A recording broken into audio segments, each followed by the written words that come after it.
Dulu sih itu gue pikirin di tempat yang lebih kecil, di dalam satu ruangan gitu, lu ngapain gitu, kegiatan yang hot. Bukankah ini merupakan bentuk pembodohan? Pasti yang gini-gini tuh benturannya akan selalu ke masalah agama. By the way nih, cuacanya enak. Ya udah pas ya. Cuaca gini bro, tapi sumpah ya, gue kepengen ngakuin sesuatu sih. Oke. Jam-jam pengakuan ya. Jam-jam pengakuan. Apa pengakuan lu? Jam-jam begini, ya, masa gue mesti kasih tahu lu lagi sih anjir. Jam-jam begini enak buat ngapain? Coba lu bayangin, coba lu sebutin deh. Jam begini enaknya itu buat ngopi sambil merokok, sambil memikirkan nasib bangsa ini. Gue sih nggak setulus itu, gue pikirin di tempat yang lebih kecil, di dalam satu ruangan gitu. Lu ngapain gitu? Cuaca gini enak kan, bikin agak males dikit gitu. Hari Minggu lagi. Kalau gue sukanya hari Minggu tentu setelah beribadah, ya kan. Habis itu gue bersantai, buka jendela sedikit kalau suasana sedang sejuk, berpikir, dengar musik yang membuat nyaman, atau membaca-baca hal yang menarik. Intinya kalau gue hari Minggu suka berleha-leha sih. Tapi emang pikiran lu bersih, puji Tuhan banget deh. Pikiran lu bersih. Kalau gue, kalau cuaca kayak gini pengennya melakukan sesuatu bersama seseorang di dalam ruangan. Menulis buku. Anjir, nulis buku berdua, dua otak susah bro. Coba lu tebak lagi, ngapain? Kalau gue kayaknya mau ini, apa tuh? Joget-joget satboard. Sorry, kemarin tapi kalau gue nggak ngomongin satboard sih, gue lebih mikir. Iya. Lu tahu kan maksud gue? Iya. Tapi kalau satboard lu mau ya gue boleh aja. Oke, kita mulai dari seks dulu berarti. Dari topik seks yang lu tadi coba insinuasikan dari tadi ya. Iya. Menurut gua seks itu, ini sependek pemahaman gua yang masih lajang ya, yang hanya belajar dari teori gitu. Lajang bukan berarti sendiri kan bro. Ya pokoknya yang gua garis bawahi adalah yang kebanyakan belajar dari teori gitulah ya. Oke. Kalau menurut gua yang penting itu bukan momennya tapi dengan siapanya sih. Tuh. Dengan siapa tuh? Apa maksud tuh? Siapa itu lebih kayak orangnya siapa atau apa yang bisa dilakukan? Artinya kalau yang gue bayangkan, kemahalan dari momen intim itu lebih titik beratnya dari dengan siapa momen intim itu tercipta dan kita kultivasi instead of apa yang dilakukan. Itu kan maksudnya bagian dari kemewahan lah ya. Kalau kita selama bisa berdua, banyak yang bisa kita lakukan bersama. Tapi menurut gue apapun itu selama orangnya pas, semua kegiatan bisa kita buat berwarna dan berasa. Maksudnya ini, yang gue penasaran, pas. Tiap orang berbeda-beda. Entah mungkin ada yang suka looks-nya, ada yang suka badannya, tapi ada juga yang suka lebih ke eksekusinya. Nah, kalau lu prefer lu sendiri itu gimana bro? Kayak ketika lu melakukan itu, kegiatan yang hot. Mungkin terdengar cheesy ya, tapi kalau buat gua lebih ke bagaimana momennya terbentuk, bagaimana kita mengapresiasinya, tapi juga bagaimana kita mengkomunikasikannya. Jadi menurut gua apapun kegiatan yang lu bayangkan saat ini di benak lu yang dapat tercipta dengan momen seperti yang lu sampaikan tadi, itu menurut gua pasti enak. Emang jawaban lu bagus. Sudah pasti enak. Jawaban lu bagus karena lu nggak frontal, sangat diplomatis. Iyalah. Dan itu luar biasa. Kalau gua mungkin gua nggak punya diksi atau apapun. Coba sampaikan dalam bayangan lu momen keintiman ideal itu seperti apa? Kalau gua gini, yang pasti dong lu mesti suka orangnya. Oke. Iya dong, suka ya. Oke. Itu suka kan banyak, bisa pasangan lu bisa gitu ya, kita nggak usah sebut gitu. Cuma kegilaannya dia nyambung sama kegilaannya gua. Menarik, oke. Itu baru klop gitu. Kenapa? Apa yang gue mau lakuin, kita bisa komunikasikan kayak yang lu bilang tadi. Komunikasikan, oh dia juga oke, dan lebih banyak oke-nya lebih bagus dibanding lebih banyak no, I don't want. Kok gue gitu sih. Kalau pet peeve lu untuk seorang lawan jenis apa? Apa yang cepat membuat lu ilfeel? Ketika pertama atau dua kali berinteraksi, lu langsung bisa lihat kalau ada indikator ini, kayaknya gue cepat ilfeel deh. Gini, lu ngomongin lagi beraktivitas atau sebelumnya? Atau kita sebelum whatever lah, dalam lu menilai gitu. Gue lebih prefer perempuan itu yang intelijen, ada entah itu pengetahuan umum, sapioseksual ceritanya. Ya itu ketertarikan dengan kecemerlangan. Ada kecemerlangan cara dia bicara mungkin, atau nggak absent minded, diajakin ngomong apa aja dia bisa nyambung, atau mungkin nggak harus semuanya yang diomongin, tapi topik-topik tertentu dia bisa mengerti dan lumayan mengikuti dan menguasai. Gitu. Tapi kalau di dalam lain cerita, bro. Kalau di dalam? Yang penting wangi sih buat. Yang penting wangi. Yang penting wangi. Karena setelah di dalam kan you get intimate atau apa, ya lu nggak mau turn off dong. Paling nggak itu dulu deh. Yang lainnya ya nanti. Sebenarnya itu persyaratan yang cukup mudah ya. Iya. Artinya yang penting wangi itu kan yang penting nggak jorok gitu ya. Wangi kan bersih. Jadi Bang JJ yang sedemikian ganteng teman-teman bisa lihat. Sekarang gue mau bahas sama lo tentang Satbor itu. Oke, Satbor. Ini menurut gue menarik nih dari kemarin karena kan sudah beberapa minggu terakhir menjadi karena berkesinambungan isunya ya dengan permasalahan sebelumnya yaitu tentang daya beli yang menurun, berkesinambungan dengan masalah status promosi judi online, ya kan. Dan yang sekarang kan fenomenanya itu ada suatu desa atau mungkin beberapa lokasi di Jawa Barat itu yang kebanyakan warganya sekarang alih profesi menjadi seorang live streamer. Mungkin yang paling terkenal adalah Satbor tadi, yang mana bisa dibilang mungkin bukan merupakan sebuah kegiatan yang banyak mencurahkan pemikiran dan bukan juga suatu hal yang kompleks. Artinya entertainment. Artinya mereka kan juga tidak butuh banyak skill untuk bisa melakukan itu. Tapi dampak lainnya adalah banyak persepsi yang menganggap ini menimbulkan kebiasaan buruk. Ya kan, jadi kelompok masyarakat yang tadinya punya profesi tertentu, seperti katakanlah petani ya? Dalam hal ini petani, tiba-tiba mereka sekarang jadi banyak yang live streamer. Nah, yang menariknya lagi adalah baru kemarin juga gue lihat ada berita si Satbor yang kita bahas ini itu dia dipanggil polisi. Itu kenapa itu? Dipanggil polisi karena dugaannya bekerja sama dengan promotor judi online. Nah, jadi memang salah satu topik yang paling hangat selain daripada fenomena masalah berganti profesi tadi itu adalah karena banyak yang melihat indikasi kebanyakan akun yang konsisten mempromosikan ataupun memberikan gift di streaming live tadi itu banyak akun judi online. Ya, maksud gue kayak gini, kayak gue dengar sepengetahuan gue gitu ya, mereka ngasilin puluhan sampai ratusan juta gitu ya, dan mereka petani, bukan gue bermaksud apa-apa, maksudnya itu penghasilan yang bagus banget, sangat bagus, bahkan bukan cuma untuk petani, untuk kita nih, untuk semua orang untuk bekerja semua di kota besar ini yang mungkin lebih tipis-tipis dari UMR, benar nggak? Mereka mungkin rame-rame, tapi lu bayangin ratusan juta dibagi rame-rame aja itu udah lebih dari cukup buat mereka di sana kan.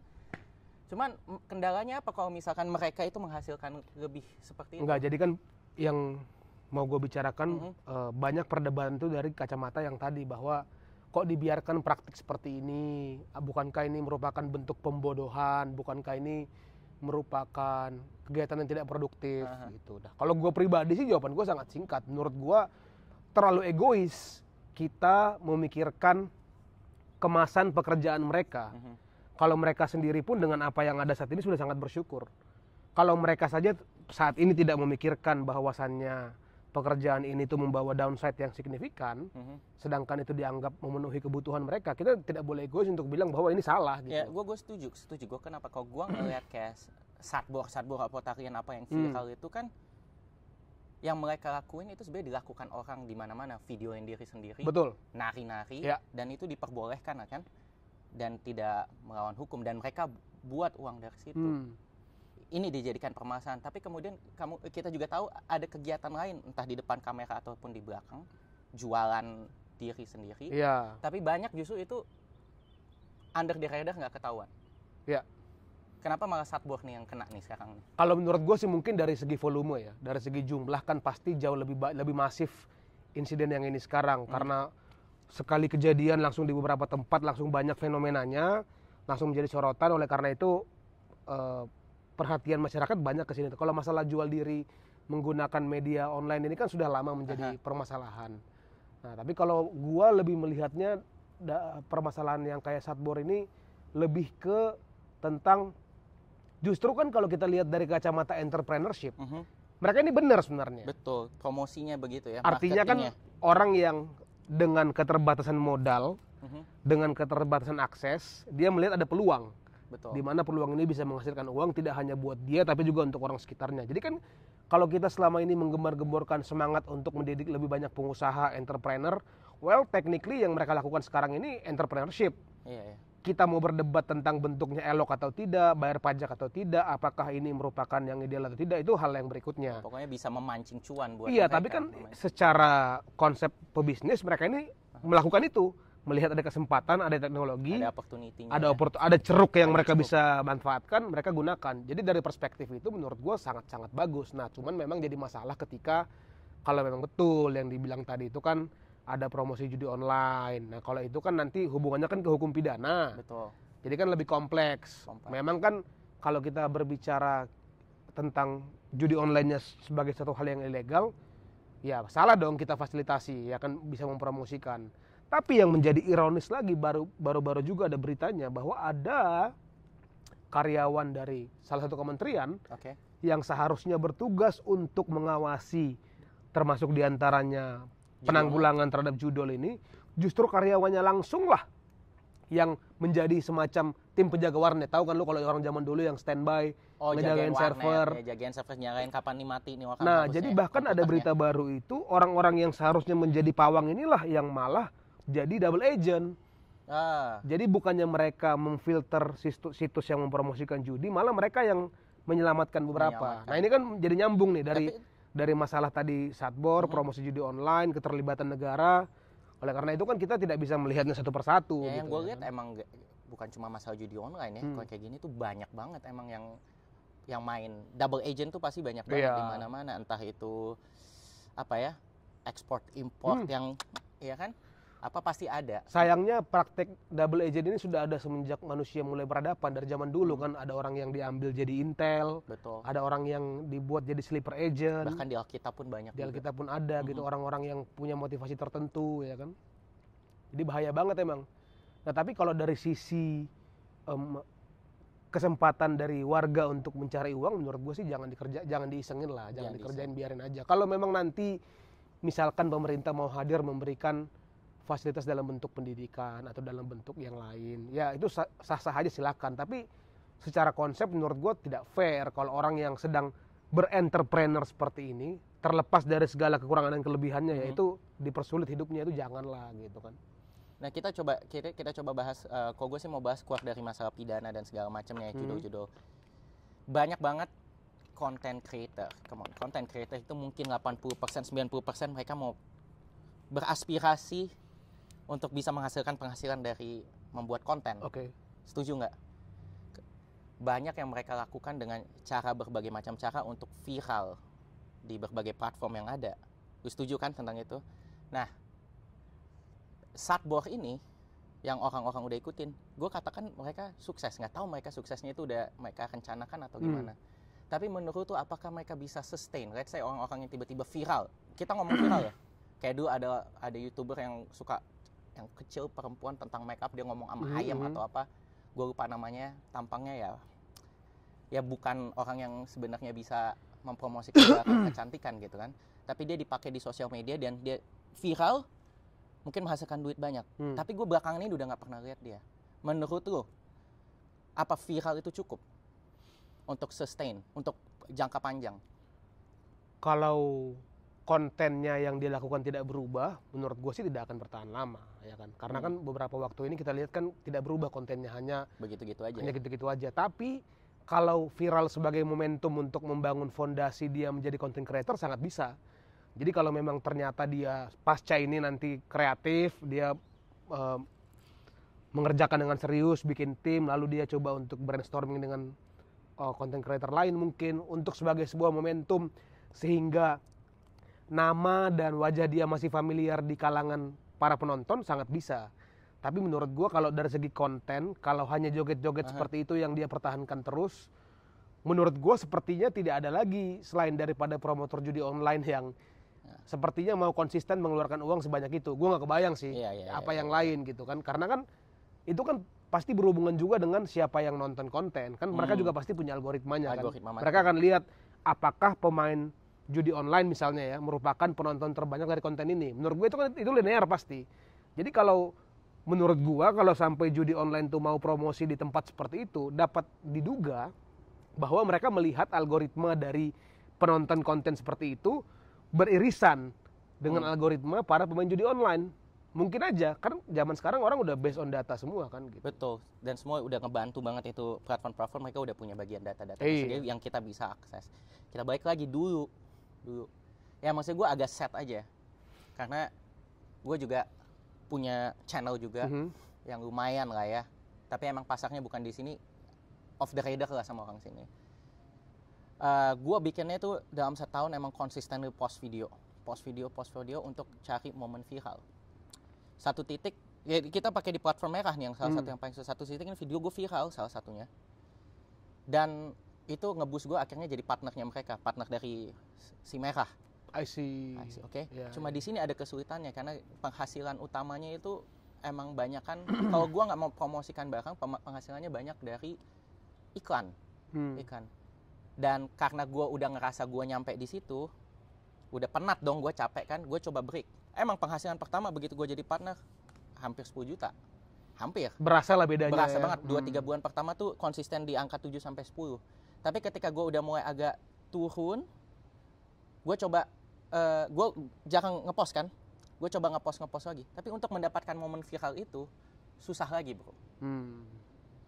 Nah, kenapa gue tadi komen viral itu nggak gampang? Maksudnya viral itu booming, tapi belum tentu itu bisa sustain ya, karena gue udah ngalamin sendiri gitu. Kita coba way back lagi kita ingat itu dulu ada yang Bribtu yang menari, masih ingat? Iya, Norman Kamaru. Maaf, gue nggak tahu di mana dia sekarang. Gue nggak tahu. Sosial media ini termasuk lumayan jahat sih, dan mungkin untuk para petani-petani ini ketika mereka mendapatkan penghasilan dari Satbor ini, mereka mungkin udah set lah for mungkin live, mereka bisa konstruksi rumah, tapi gue nggak ngeliat ini bisa dilakukan sama individual lain bro, yang akan berharap dari penghasilan ini dan hidup yang ada di sini. Dan terkadang kalau lu terbiasa untuk mencari pendapatan itu fokusnya untuk seminggu 2 minggu ke depan, ketika tiba-tiba dapat pendapatan untuk sebulan 2 bulan tuh lu suka lupa bahwasannya life must go on. Mungkin itu juga faktor ya kan. Iya, faktor. Yang terbiasa pendapatan dia itu hanya cukup untuk katakanlah kebutuhan hidup pokok, tiba-tiba mungkin sekarang dilihat ternyata sangat berlebih, bisa menopang gaya hidup.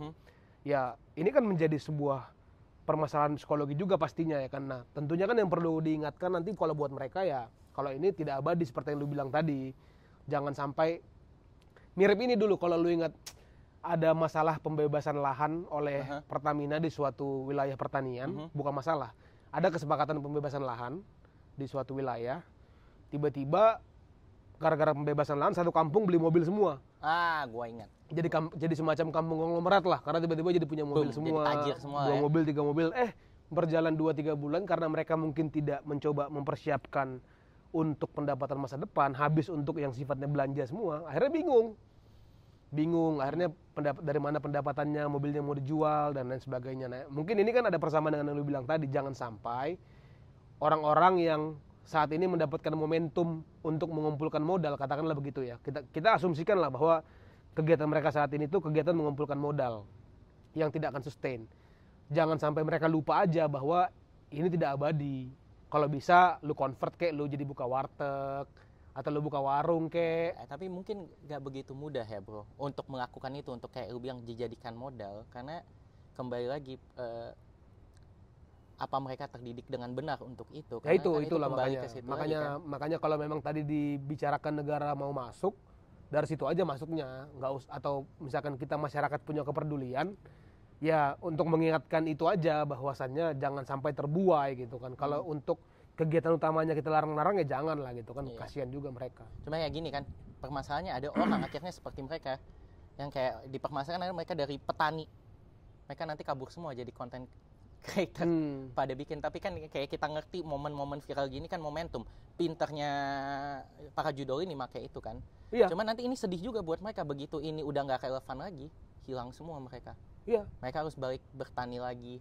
Nah itu yang mereka perlu diingatkan secara konsisten. Artinya jangan sampai terbuai tadi ya kan, bahwa kalau ini 2-3 bulan lagi masih bertahan dengan tempo dan eskalasi seperti ini ya good for you, bagus, kumpulkanlah. Tapi kita kan tetap bisa mengingatkan bahwa jangan sampai nanti sudah lewat masanya, para pengguna jasa saat ini sudah tidak lagi merasa bahwa kalian merupakan tempat bakar duit yang tepat. ya ditinggalin, ya mereka mana peduli kan. Gue punya pertanyaan lagi bro. Anggap diri lu sebagai salah satu daripada petani-petani ini. Pemerintah, gue nggak tahu apa act-nya pemerintah terhadap petani-petani ini untuk ngasih mereka uang atau semacamnya ya. Tapi siapa yang lu pilih jadi pahlawan mereka kalau lu adalah seorang petani? Judol atau pemerintah? Wah, kalau gua mencoba dari kacamata mereka, per momen ini ya yang ngasih gua duit. Ini tuh mirip sama ini pendekatannya kartel di Meksiko. Ya namanya ini menarik. Namanya heart and soul. Jadi kalau di negara-negara bukan negara berkembang, sorry, kalau di bagian-bagian kayak ini khususnya di Meksiko. Mexico. Kalau di Tijuana atau di Culiacan atau di Sinaloa, itu saking dekatnya hubungan moral antara para kartel dengan para masyarakat. Saking mereka misalnya mereka itu ya tiap tahun kalau lagi hari besar tertentu satu desa dikasih mobil semua. Udah gitu kalau ada seorang pemuka masyarakat yang meninggal kan mereka itu suka bikin chapel gitu untuk pemakamannya kan, itu dibiayai oleh kartel, dipugar kuburannya, kalau ada ya anak-anaknya yang mau sekolah dibiayain. Jadi penetrasi terdalam mereka itu sekarang itu bukan lagi di sektor penyeludupan narkoba dan lain sebagainya, tapi mereka sudah banyak mensekolahkan lawyer, banyak mensekolahkan akuntan. Jadi udah pada sarjana tuh.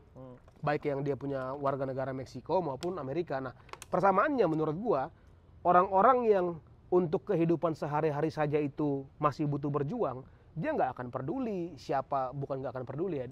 Maksudnya lebih tepatnya, dia akan memprioritaskan orang yang peduli dengan dia per saat ini. Yang kasih makan dia. Yang kasih makan dia saat ini. Kalau yang dia lihat itu bahwasannya sekarang nih misalnya, contohnya lah, warga kampung tadi ya, kalau mereka merasa dapat makan dari promosi sebuah website, sedangkan pemerintah di mata mereka itu perannya minim, ya kan? Gue yakin dan percaya setidaknya 80% pasti kalau disuruh mempromosikan lagi itu website mau pasti mau, iya kan? Karena yang dia rasa bahwa beras kan dari beras itu awalnya itu kan, video-video itu kan, beras di rumah habis, minyak habis, gula habis, pemerintah nggak ngasih. Pas banget lagi. Mereka ngasih gitu. Yang ngasih kan. Judi online ya kan, yang mana menurut gua ini merupakan sebuah neraca kematian yang berbahaya, karena kan tadi seperti premis yang di awal tadi kan, menurut gua kalau sampai pelaku judi online itu mau promosi dia yang nonton konten seperti itu, menurut gua pasti dia sudah menemukan algoritmanya bahwa banyak penontonnya itu para pengguna judi online. Yang mana kan yang paling bahaya itu pengguna judi online kalau mereka yang memutarkan uang sehari-hari kan sebenarnya. Betul. Jadi berputar-putar di situ aja dia. Uangnya terbatas dipakai buat judi online. Dia mau keluar dari judi online ngelihat ada content creating, tapi yang ngasih promosi judi online juga. Jadi kan memang nggak bisa dibiarkan sendiri. Tapi berarti ada poinnya. Iya. Kenapa ini harus dipermasalahkan? Betul. Dan kembali ke yang lu bilang tadi, menurut gua itulah sudut pandang humanisme, itulah yang kita perlu gunakan ketika mau mengkritisi fenomena-fenomena seperti ini. Sudut pandang bahwasannya mereka itu nggak mikir mungkin seperti orang-orang kota nanti investasi di mana, tabungan di mana.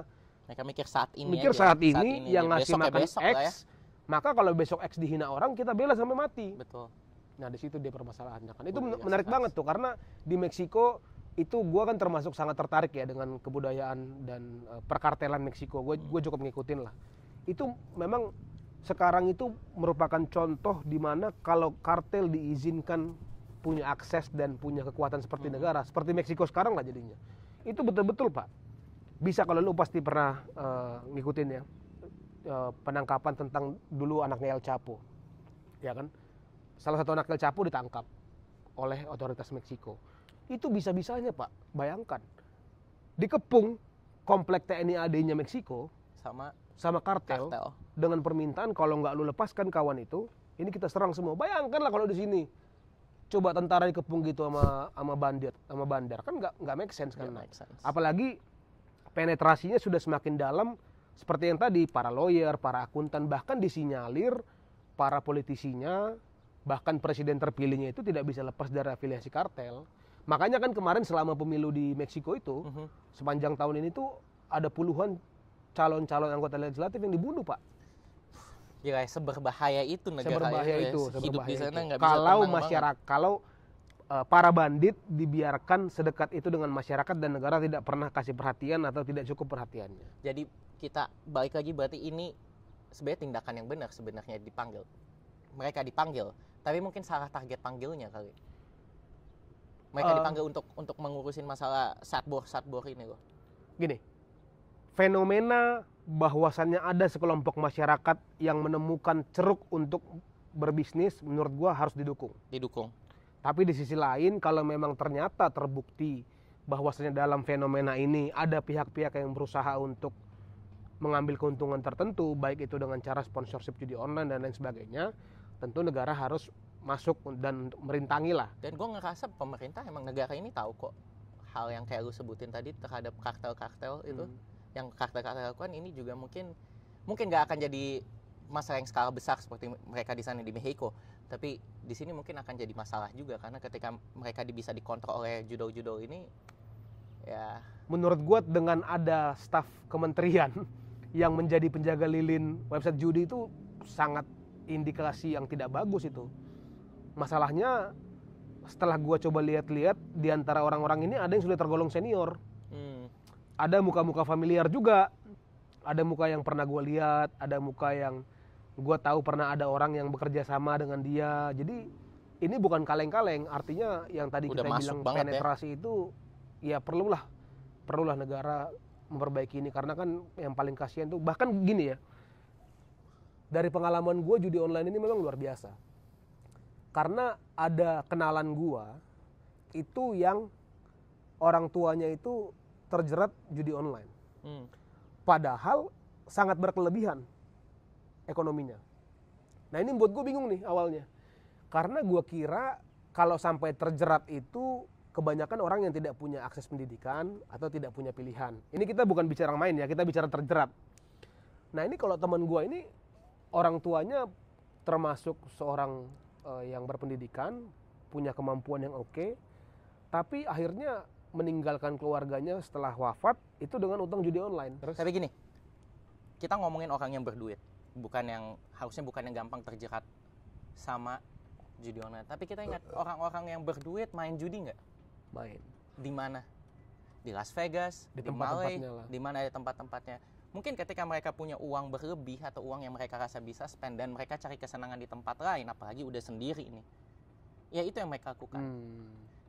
Sekarang yang bisa diakses di Indonesia itu adalah judi online. Promosi judi online tapi parah sih, muncul di mana-mana, gila. Tapi emang judi online sekarang. Parah di sih. Negara ini kita nggak ada tempat fisik di mana lu bisa berjudi. Nah, terkait dengan ini, menurut tuh supaya orang-orang nggak main judi online, pantas nggak kalau di sini ada satu tempat yang emang di tempat berjudi? Di Malaysia ada, mereka negara yang termasuk very religious juga. Kalau menurut tapi gua ada gitu loh. Tidak bakal negara ini lepas dari judi sama sekali, nggak mungkin. Ya tapi maksudnya sediakan tempat yang seperti perbolehkan kasih izin, tempat seperti Vegas, kasino, di mana mereka emang berjudi untuk. Jadi kan sebenarnya penerapannya dulu udah pernah dikonsep sama Bang Ali Sadikin ya, mantan Gubernur DKI Jakarta, bahwasannya beliau punya konsep daripada prostitusi dan judi ini kita biarkan dikelola dan dikuasai oleh para bandit, lebih bagus kita kasih negara, pendapatannya kan gitu. Sebenarnya kalau menurut gua, karena kita sudah bisa berangkat dari sudut pandang bahwasannya tidak akan pernah lah judi ini bisa hilang total, maka nanti kan perdebatan selanjutnya bergeser ke tepat tidak dilegalkan, kan gitu ya.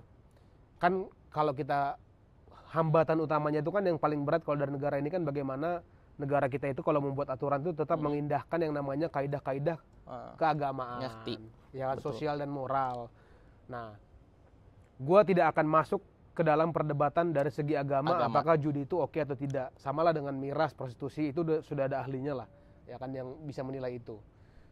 Dan kalau menurut gue, tapi kalau negara mau murni pragmatis aja, ya harus dilokalisasi. Kalau mau murni pragmatis. Daripada gini ya, daripada mereka ke negara tetangga main di sana yang dapat duit mereka, kenapa nggak di sini aja? Dan kalau yang main di sini, online yang dapat keuntungan orang-orang tertentu. konsorsium yang selama ini banyak beredar itu kan. Ya, kalau online kan you nggak tahu, mereka kan nggak di sini. Ya gue pernah dengar, gue punya kenal juga orang yang bukan terjerat sebagai konsumernya, tapi sebagai yang terlibat di dalam. Ya mereka nggak di sini, mereka di tetangga kita lah. Salah satu tetangga kita, mereka operasinya dari sana. Selama COVID ini yang paling sering gue denger namanya Kamboja sih. Iya benar itu. Sering banget gue denger. Di sana emang mereka jadi kayak concentration camp bro. Karena kayak mereka dikelilingin, ditutup, mereka harus kerja. Dan yang paling kasihan itu orang-orang yang dari daerah. Iya karena orang-orang daerah, oke mereka kurang terdidik, mereka datang ke sana, mereka pikir mau dijanjikan jadi orang kaya. gitu. Di sana kan. lu dikurung gitu kan. Gue nggak tahu gimana, tapi seperti itu yang gue tahu, gue dengar sendiri.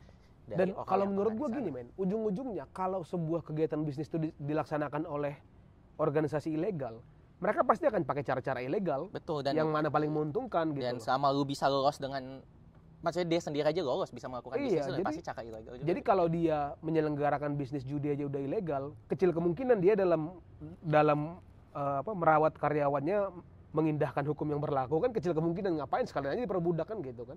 Ya misalkan kayak kita bangun tempat kasino segala macamnya, mungkin kita juga bisa attract itu sebagai pariwisata, karena kan banyak yang datang juga orang-orang dari luar, mereka cari ke tempat kita, suasana baru di Asia Tenggara. Udah bosan mereka sama yang di Asia Tenggara. Di sini mungkin ada tempat yang baru. Kalau menurut gue pasti yang gini-gini itu benturannya akan selalu ke masalah agama sih. Iya ya pasti masalah sosiologis agamanya. Ya karena pertama itu tamengnya bro, tapi kita kan nggak tahu di belakangnya ada masalah lain. Ya gue nggak mau coba. Gini maksud gue, sebagai sebuah narasi yang bisa dibicarakan di masyarakat, benturan yang nggak ada jawabannya itu menurut gue, bukan nggak ada jawabannya ya, benturan yang jawabannya itu saklek, itu pasti dari kacamata agama. Betul. Karena kalau dari kacamata kemanfaatan, kayaknya banyak manfaatnya kalau kita kultivasi. Terus kita udah ngomong nonstop juga nih, tapi ya seru kita bisa nyampe ke sini tuh kayak oke. Tadi soalnya ada hubungannya tuh dengan judi online tadi, apa tadi yang mau gue bahas ya? Itulah lupa gue. Whatever. Ya pokoknya gitu ya. Jadi yang pertama adalah yang dipermasalahkan dari sisi agamanya, oke. What if kita bawa ini ke bagian negara lain yang bagian dari negara kita, entah pulau lain yang kurang mempermasalahkan agama. Will it work atau tetap akan dipermasalahkan? Since if you build this casino thing in the main island here. Sekarang gini aja gue tanya balik sama lu. Menurut lu di Bali, di Pik, di Batam, itu ada kasino nggak menurut lu sekarang? Kalau menurut gue ada dong. Nggak ada yang tahu, tapi diam-diam nggak usah di Pik, di sini juga siapa tahu.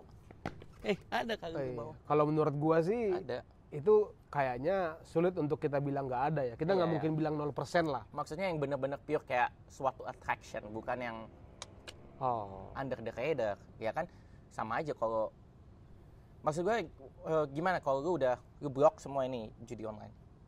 Lu blok semua, lu cari kick out semua itu judi-judi yang sembunyi-sembunyi. Tapi lu sediain satu tempat untuk main judi. Entah di satu pulau atau di mana. Kalau menurut gue jebakan Batman-nya di sini. Jebakan Batman-nya itu ada di tentang judi sebagai sebuah narasi kampanye. Karena kan ini yang mengambil kebijakan pasti akan para politisi. Betul. Yang mana nanti kan mereka akan memikirkan bagaimana cara terpilih lagi, atau setidaknya bagaimana menjaga suara partai. Menurut gue, barrier pertamanya itu pasti di keinginan ataupun keikhlasan dari para pembuat peraturan untuk membahas isu ini. Karena begitu dia bahas isu ini, maka akan dengan sangat mudah oleh lawan politiknya dia dikemas sebagai seorang pendukung judi.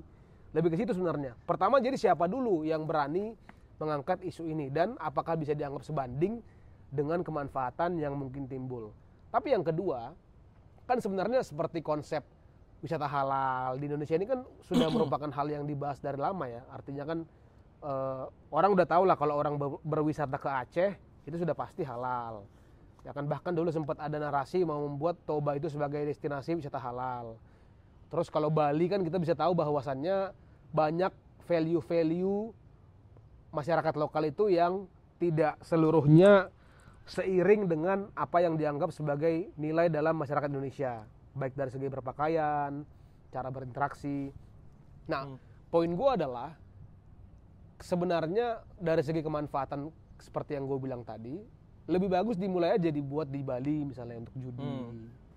Tapi secara spesifik dinyatakan bahwa ini destinasi judi yang boleh main golongan, bukan golongan ya, maksudnya dengan kualifikasi A, B, C, D dan lain sebagainya. Ya itu harus diciptakan lagi yang diinovasikan supaya bisa untuk orang kita gitu. Iya, bisa karena masalah judi ini, kayak dulu gue di kampung lah. Dari gue dulu di kampung itu gue udah denger namanya togel. Ya masih Iya ada. kan? Togel itu merupakan sumber pendapatan yang sangat besar bagi para bandar. Jadi kalau kita terus mau menutup mata tentang realita ini, kita akan tertinggal terus. Nah ini tadi kaitannya yang gue lupa. Kaitannya ke masalah yang sekarang ini, pendidikan seks. Oke. Iya kan? Akhirnya gue dengar seks aja. Masalah pendidikan seks yang ditujukan bagi anak-anak usia dini. Ya kan tahun ini tuh sempat rame kemarin karena pemerintah sempat mengeluarkan peraturan, termasuk diantaranya itu ada peraturan tentang penyuluhan ataupun pencerdasan tentang pengetahuan seksual, diantaranya bentuknya itu memberikan alat kontrasepsi kepada anak remaja. Isu yang timbul adalah ini dianggap sama kayak tadi, seakan-akan pemerintah menjadi institusi yang membenarkan praktek seksual di luar nikah dengan memberikan alat kontrasepsi tadi. Nah ini kan sebenarnya sudah masalah klasik juga, masalah klasik di mana apakah memang kita terus mau berpura-pura tidak mengerti bahwasannya pendidikan seks ini sangat penting dari sejak usia dini, sehingga tidak ada lagi anak-anak muda yang buta sama sekali, atau kita mau terus terkurung di dalam sangkar nggak sopan. Oke, kita terbahas ini, tapi kita buang dari segi politik karena itu pasti ngaruhnya ke situ juga kan, yang kayak lu bilang tadi, terpengaruh dari peraturan yang akan dibuat, siapa yang akan memimpin atau digunakan untuk politik. Nah sekarang kalau kita lihat dari sisi emang edukasi, gua sendiri gua setuju kalau itu diberikan, karena itu bukan masalah pendidikan cuma buat anak-anak SMA. Banyak orang seusia kita, sekalangan kita 20 ke atas, 30 ke atas nggak aware yang sama kegunaan dari kontrasepsi ini. Atau bahkan aware tapi tidak menggunakan gitu. Tidak menggunakan. Iya, bisa jadi. Atau kurang aware. Kayak mungkin yang dipikirin sama anak-anak mungkin supaya nggak hamil, tapi itu lebih dari itu, bro. Iya. STD, penyakit seks menular, ya kan, atau ada jamur atau yang lainnya kan kita nggak mau itu karena itu berbahaya juga. Iyalah. Kalau dari segi edukasi gue setuju, dan anak-anak juga gue termasuk yang telat untuk mengetahui itu. Dan gue rasa mereka dari usia-usia dini harus diajarin itu. Toh nggak ada salahnya toh. Kita juga kalau mereka nggak kita kasih kontrasepsi, apa mereka nggak bakal, mereka juga tetap kok have sex, punya anak, punya terlalu banyak anak, ya kan? Kalau lu kasih, mungkin mereka tetap, mungkin mereka pakai, mungkin nggak. Tapi chance-nya kan lebih kecil, dan mereka paling nggak juga ketika lu tahu, ini bukan masalah cuma lu menghamilin orang. Setidaknya kalaupun masih dilakukan, alasannya bukan karena nggak tahu. Bukan nggak tahu. Dan itu alasan kan nggak satu, bukan cuma karena dia melakukan itu lantas hamil orang, bukan. Ya, menghindari orang hamil gitu kan. Tapi juga ada seperti diedukasikan bahwa ini penyakit yang lu bisa dapat loh. Menular, dampaknya apa, kemana kesehatan tubuh lu, ini bisa ke keluarga lu duduk di mana lu bisa nularin. Lu gimana? Itu menurut gue penting loh. Iyalah. Itu penting. Harusnya nggak jadi masalah. Kalau menurut gua di tahun 2024 terlebih lagi sudah ada internet, sudah ada AI, rasanya sudah kurang tepat lah kalau kita bilang bahwa pendidikan seks itu nggak perlu. Rasanya udah kurang tepat. Betul. Karena hanya dengan 1-2 kalimat saja saat ini namanya konten-konten berbau seksual itu sudah sangat mudah diakses. Jadi daripada kita terus mencoba naif atau memaksa generasi muda itu naif, pura-pura tidak paham, pura-pura tidak tahu seperti yang kita alami selama ini. Mungkin kita kan selama ini belajar dari banyak kepura-puraan orang sekitar, dari konten di internet, dari orang-orang lain. Tapi toh eventually kita menyadari fakta bahwa hal ini beredar di mana-mana, dapat diakses di mana-mana oleh siapapun. Kalau gue berpikir lebih bagus kita persenjatai anak-anak muda dengan pengetahuan. Betul. Ya kan, bahwasannya nanti pengetahuan ini digunakan dengan tepat atau tidak. Seperti yang tadi lu bilang, katakanlah udah dikasih alat kontrasepsi, masih aja nggak pakai alat kontrasepsi, atau masih aja keluar di dalam, atau masih aja katakanlah bercinta kiri kanan tanpa lihat-lihat. Menurut gua setidaknya kalau sudah pernah ada peran dari negara untuk memberitahu, kalaupun masih dilakukan jangan karena nggak tahu. Jadi nggak boleh lagi tuh ada alasan orang bilang kenapa kamu seperti ini, karena saya nggak ngerti pak. Karena gue pernah baca juga tuh di Twitter kan ada dokter, dia keluh kesahnya tentang menjadi seorang dokter kelamin. Dia bahas dokter kelamin. Iya, dokter kelamin, dia bahas bahwa salah satu cerita lucu yang dia pernah alami sebagai bukti pentingnya sex ed ini adalah ada pasangan suami istri yang dari daerah itu yang tidak tahu bahwa seharusnya air sperma itu keluar di dalam. Dia malah mengeluarkan di pusar, di udel gitu. Nah mungkin kan dokternya ini pertama kali melihat ini dia kira ini hanya bagian dari fantasi aja. Ya kan mungkin ini masalah preferensi, tapi ternyata pasangan ini itu betul-betul tidak menyadari bahwa dalam hal ingin terjadi yang namanya ovulasi, dalam hal mau terjadi pembuahan itu harus di dalam rahim. Nah jadi kalau kita mau berhenti pura-pura naif dan melihat dari kacamata objektif bahwasannya pendidikan seks ini menurut gua hampir tidak ada bedanya dengan pendidikan tentang pajak, betul, pendidikan tentang kesehatan, tentang pola hidup. Ini kan kesehatan, pola hidup. Ini kan sehari-hari akan dihadapi gitu loh. Akan hadapi, lu nggak bakal bisa ngindek deh. Dan lu bayangkan lah Boy, lu pasti pernah mengalami juga anak laki-laki terutama ya, usia 12 sampai 18 tuh anjing. Itu kan nafsunya di ujung tanduk semua, Boy. Ujung tanduk, bro. Gua bisa mengakui, gua bersyukur lah. I evade a lot of troubles in my youth. Oke. Ya karena menurut gua ketidaktahuan gua itu tidak sampai membuat gue jadi melakukan hal-hal yang bodoh gitu kan, karena banyak anak kecil yang contohnya kemarin misalnya tuh ada yang viral kan, anak kecil ikut pemerkosaan yang usia 14 tahun.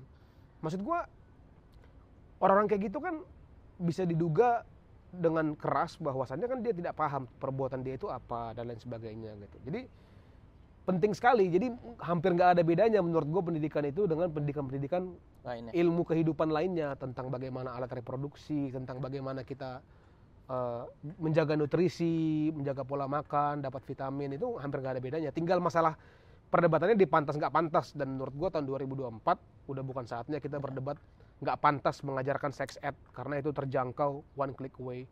Bukalah sekarang X, Twitter, buset dah, bokep semua isinya kan? Ya, oh iya. Twitter, Reddit, iya, nggak usah gitu. Instagram. Katakanlah kalau Reddit di sini harus pakai VPN bukannya.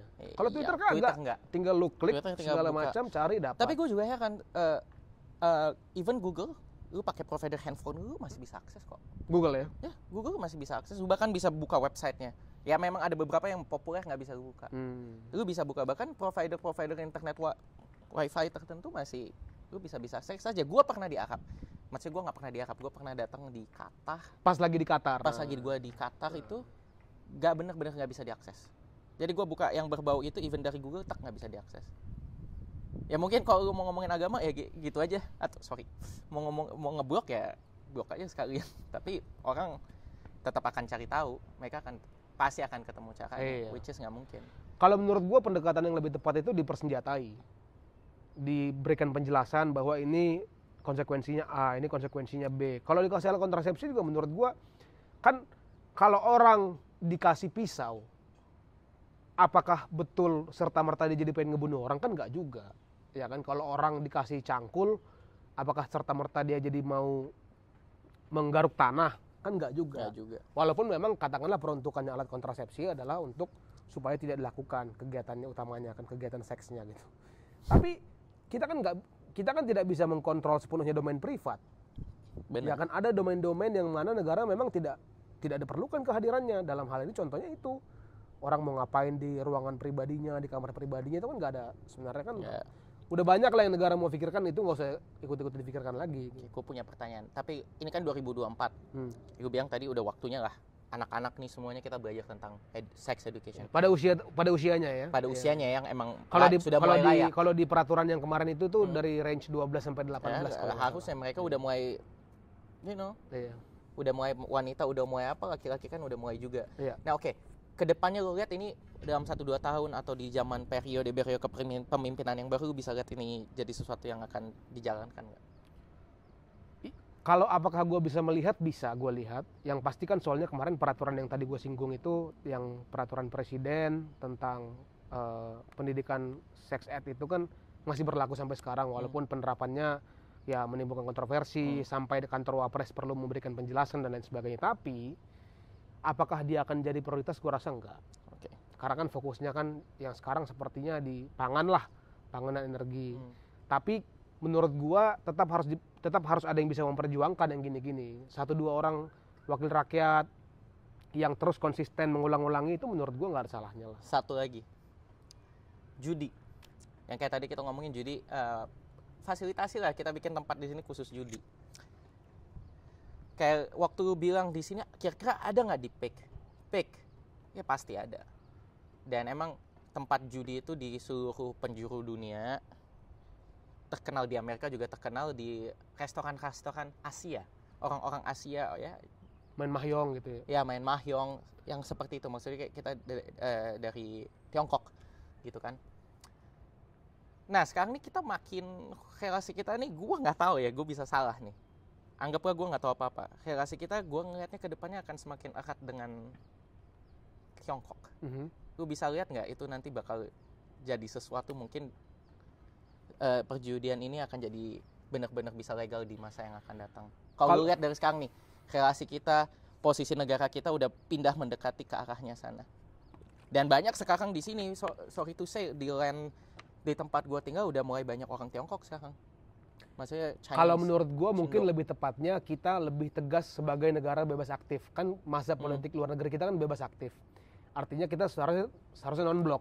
Kita tidak boleh berpihak baik kepada barat maupun kepada blok timur. Betul. Nah, dengan kemarin Menlu yang baru langsung menyatakan keterikatan, ataupun bukan keterikatan, menyatakan sikap ingin bergabung dengan BRICS, itu menurut gue seharusnya bukan dipandang sebagai kita semakin dekat dengan Tiongkok, tapi kita pengen memaksimalkan potensi negara bebas aktif. Artinya jangan sampai kita itu tidak terlibat dalam politik luar negeri semata-mata karena BRICS ini tidak berhubungan baik dengan Amerika.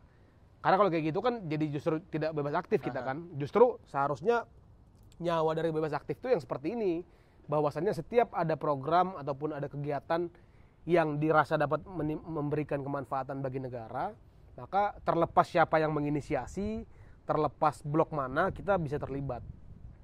Kalau menurut gue kedekatan baru, kedekatan yang lebih intens dengan negara katakanlah seperti blok timur ya, katakanlah mungkin Cina dengan atau Rusia, itu kaitannya tidak akan ke judol sih. Itu kaitannya judi. Kaitannya bukan ke judi, tapi justru bahayanya itu adalah fenomena-fenomena seperti yang udah banyak sekarang. Kalau lu lihat di pasar Tanah Abang, udah mulai banyak ada barcode yang kalau di scan itu dia langsung nge-link ke website penjualan barang-barang retail dari Cina, yang mana harganya sangat jauh lebih murah dibandingkan dengan yang di Tanah Abang maupun yang kita bisa dapat dari platform digital di sini. Nah, menurut gua kan itu sama halnya hubungannya dengan yang tadi lu bilang, lu semakin aware dengan presensi tenaga kerja asing di sini gitu ya. Kan namanya konsekuensi dari kerjasama bilateral itu kan akan ada take and give, ya kan? Dalam pemahaman gua nih ya. Mungkin diantaranya gift yang kita berikan kepada para investor dengan kita menerima investasi mereka adalah ada kuota tertentu untuk tenaga kerja dari negara mereka.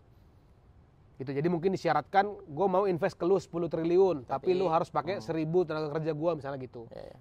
Nah, jadi kalau itu kan nggak terhindarkan sebenarnya ya. Artinya tinggal bagaimana negara jangan sampai itu melangkahi kemaslahatan dari pekerja lokal lah. Tapi kan yang namanya kerjasama harus ada bargaining dong. Nggak mungkin kita mau pakai yang kita inginkan semuanya dari mereka nggak ada, kan nggak make sense. Ini udah by the way, gue nanya, ini pure on you, pure on me.